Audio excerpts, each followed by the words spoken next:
Okay, so this is the 1-2 Part A notes. You will need to copy the notes, but you do not have to copy the examples or your turn problems. I do recommend you do that. However, I have broken this section up into 4 videos. That way I could pair up certain functions that are related in some way. So the first 3 functions that we're going to look at is linear, absolute value, and rational functions and their characteristics.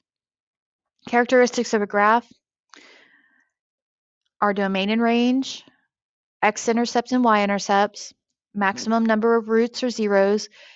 These are also the x-intercepts. Basically, how many times does that graph cross the x-axis, or how many times can it cross it?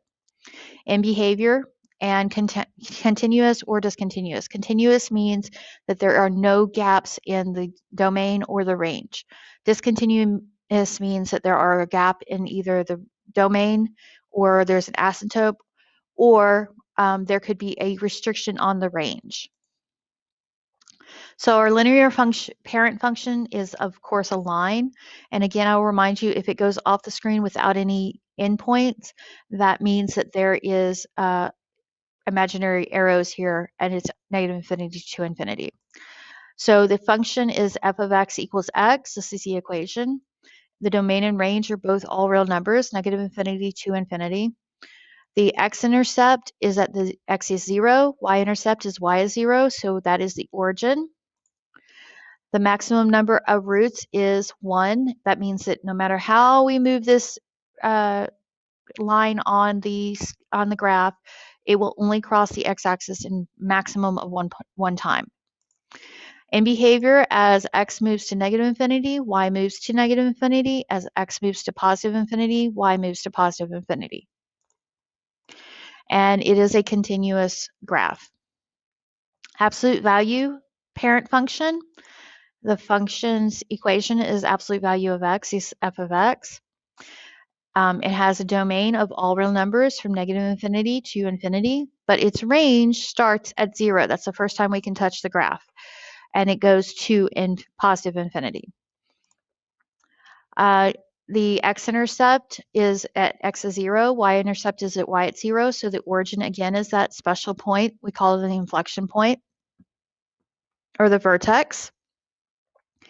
And that is the point at which the graph changes its slope, as you can see. The total number of zeros that it can have is 2. Even though this only shows 1, because that's where it is on the parent function, when we move this graph anywhere else on the graph, especially down, it could end up with 2. If we move it up off of the x-intercept, it would be 0. So it can be anywhere from 0 to 2. In behavior, as x moves to negative infinity, y moves up. As x moves to positive infinity, y also moves up. And it is a continuous graph because there are no breaks in it. So here's your first problem. What is the domain of this function? If you chose all real numbers, you'd be right. That means that there is, the reason for that is because even though we moved this graph 3 to the left, it doesn't change what x's can be used in that function. As you can see, it still has the 2 arrows, negative infinity to positive infinity. What is the range of this function?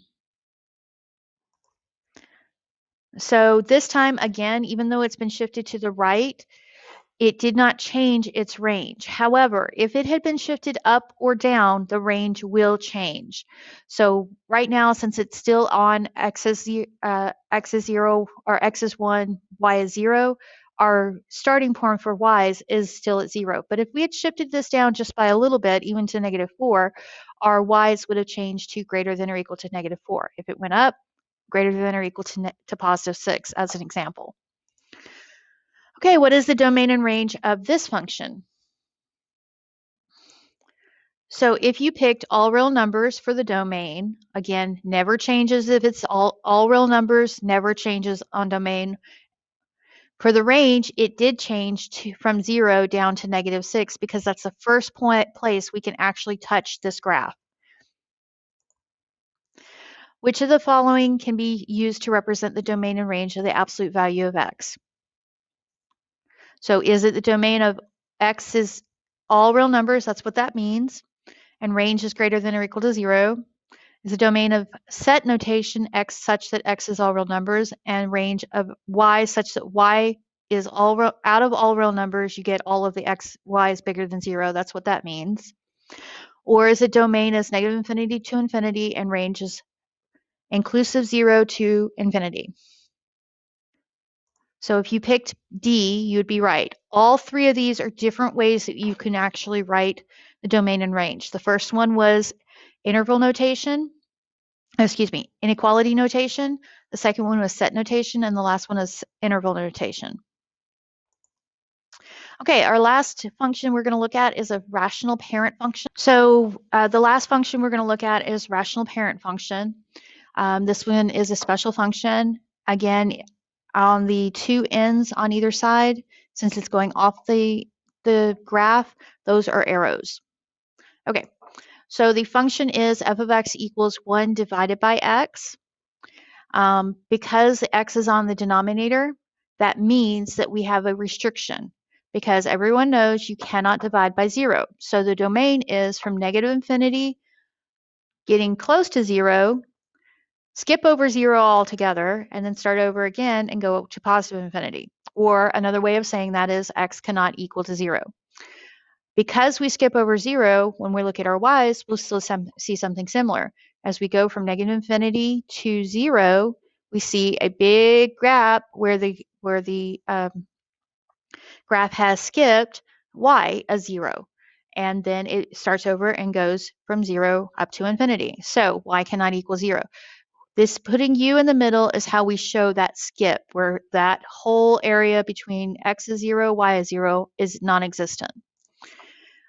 Therefore, there are no x-intercepts and there are no y-intercepts. X cannot be equal to 0 and y cannot be equal to 0. So there cannot be a y or x-intercept. The maximum number of roots is 1, but that's only after this graph has been shifted either up or down. It cannot happen when it's just the standard 1 divided by x. In behavior, as x goes to negative infinity, f of x goes to 0. See how it's approaching 0? It doesn't actually touch it.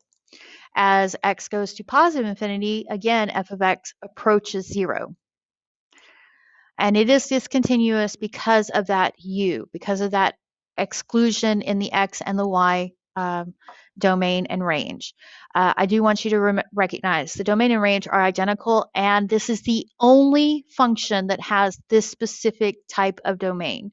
All the rest of them have slightly different ones or even similar ones to each other. This is the only one that has this specific domain and range. So here is your example problem. What is the domain and range of the function? So if you chose that x cannot be -4 and y cannot be 3, you would be right. And that also is the asymptotes.